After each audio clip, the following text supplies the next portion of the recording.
Alright, we're here with Nate from MercRacing. We're here to change the fuel pump with DW400. 400. It's all in one kit with the cage. Already took the back seats out. Took the trunk brakes out. And the fuel pump is down there somewhere. Yeah, under this cover. Under the cover, so I'll keep you guys updated and yeah. We'll be right back. Alright. Yeah, we can have that. Wait. I'm sorry, I just saw it. No, yeah, it's not gonna work for an RSX. So put that back. I need the pry bar and the hammer. So I just gotta spin the ring off of this thing.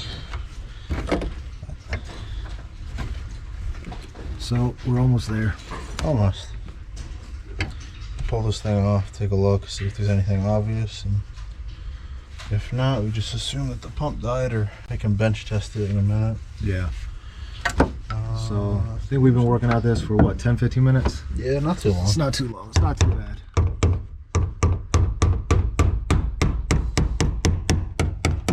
Always hate it hammering on these rings. Yeah. If you can buy a tool for this, feel free to do it. You can. I've been doing it for years with nothing but a hammer and a pry bar or a socket. The tool is nice though.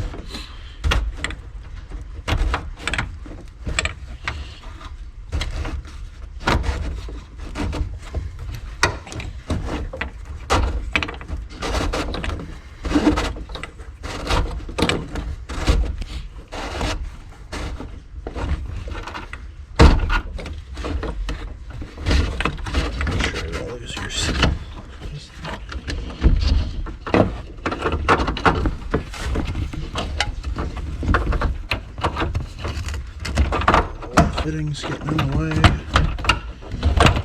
And there's your ring. And pull the seal out of here.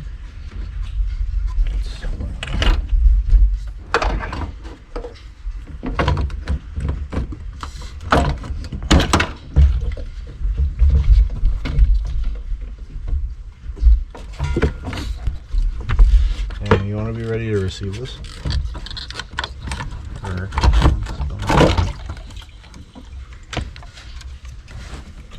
There's the stock unit.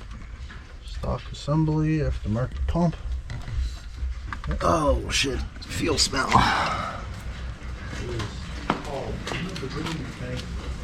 Say what? There's no debris in your tank.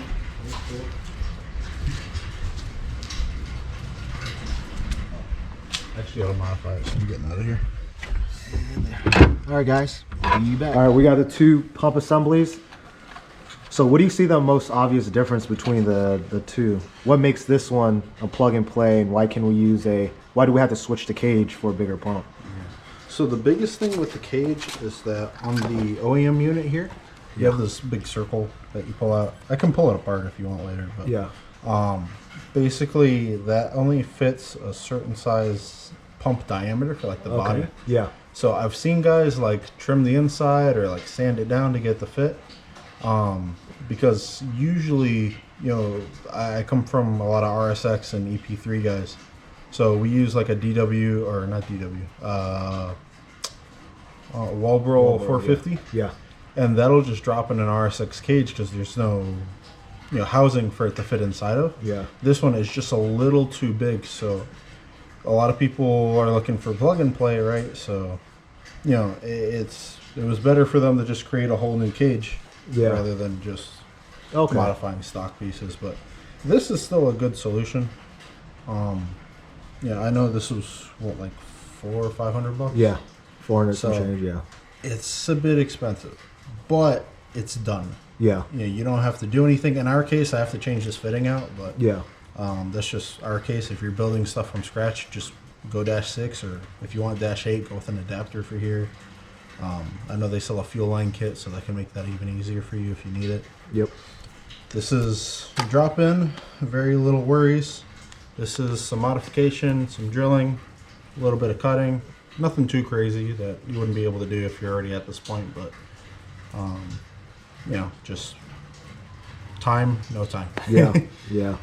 All right, cool. All right, well, next thing we're gonna do, guys, I'm gonna switch this, take this out, drill it, and we were gonna go with the Dash 8 fitting and put it on here, because you were saying my fuel system is already spec to Dash 8, right? All your feed lines are Dash 8. Dash 8, okay. You use the stock original feed lines as your return. So okay. They're sort of doing the same thing here, which is nice. All right, cool. All right, man. Yeah. All right, we finally, Nate swapped the 6 fitting with the Dash 8, right? Mm-hmm. And one interesting thing he found, Deechworks put it in a different location. This is OEM, and then this is where they put their feed. So kind of weird. Don't know why they did that.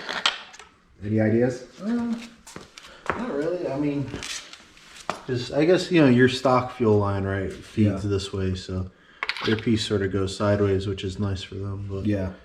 The only thing I'm a little bit worried about is just having clearance for the other half of the fitting. Oh, yeah. That's usually why I put it on this corner, but other than that, I mean, it seems like they're modifying some other kind of, like they're using like a Civic replacement top hat and some other lower section, because they're just modifying like a factory replacement unit.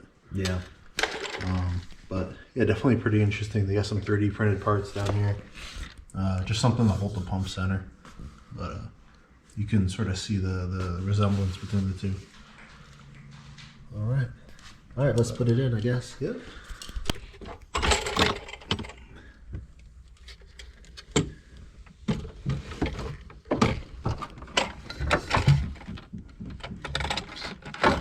Try to get a floater in here first.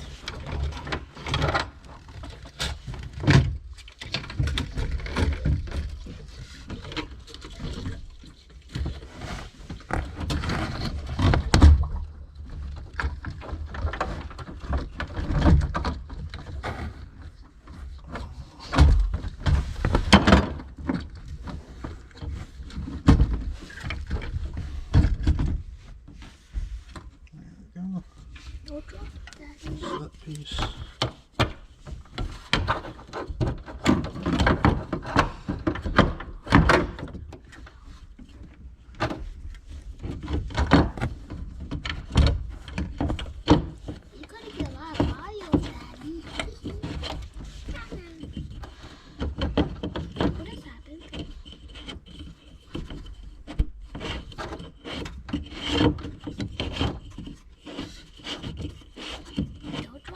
This ring is always a bit finicky.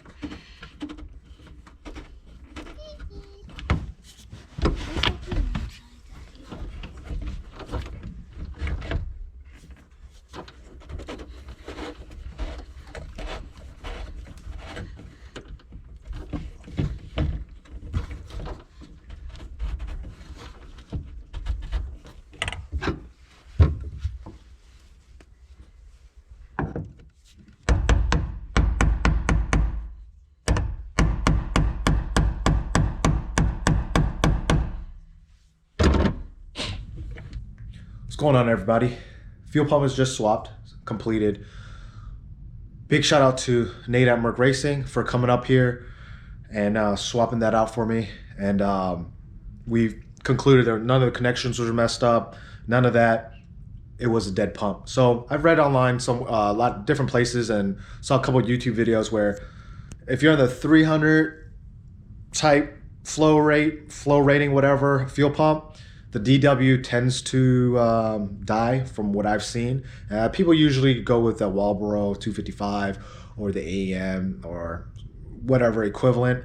However, with the 400, I've heard great things about it. Did a little research on the on forums, online. People said the 400 pump is really great. And there's also videos comparing that to the what was it, the Walbro 450 pump or something like that. And it's very comparable. So anyways, glad that's done. Glad we were able to switch the fitting on top of the cage from the 6 to the 8. That's because, like I stated in the video, that's how we're how we set up the fuel system for my car. We're using -8. What else? What else? Yeah, guys, if any of you guys need work done to this car, to any of your 8th gen, 9th gen Audis, or any car in particular, hit up MercRacing. If you guys are in the East Coast, they're located near the Charlotte area, definitely go check them out. They're the only group, only shop, only group of people that I trust touching my car. I'm very particular. When I used to work on my car with my dad, I was very, very particular on modding and doing any changes to my car. I didn't like half-ass work, so a lot of shops in my area, they do a lot of half-ass work, because every time I go back and look at their works, like they don't do it correctly. And I remember I said this in a live stream. When I dropped off my car to get the supercharger installed, after they installed everything, I was like, hey, let me go check back on their work. Let's see if they're as meticulous, if that's the right word, as I am. So I went back and I checked a couple things, man, and I was just like, wow, they treated my car like their own. Like, they didn't half-ass nothing. And ever since then, man, they sold me. I was just like, man, any work I do, because they're about a 5 to 6 hour drive, and to me it's worth it, rather than going and shops around here. I mean, there's decent shops around here, but a lot of them don't work on 9th gens, so they're like second guessing a lot of stuff. So I don't want to put my car in the hands of people that don't really know the platform of my vehicle. So definitely, like I said, go check them out. Great guys. Thanks to Jose for helping me when my pump died, and Nate. And you know, we've I guess created a relationship. We formed a relationship ever since I hit up Jose about my supercharger kit, and him coming up for my first dyno day, even though it didn't go as successful because I didn't change the clutch, stupid me.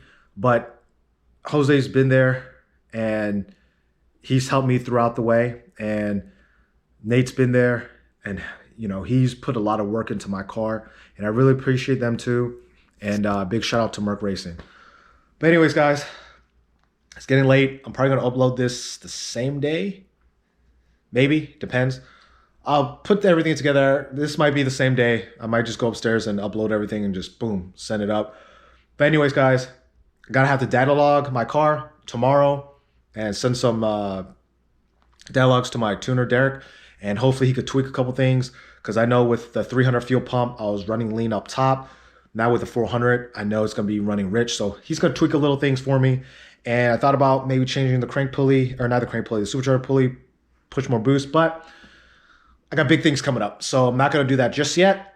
And yeah, guys, anyways, till next time.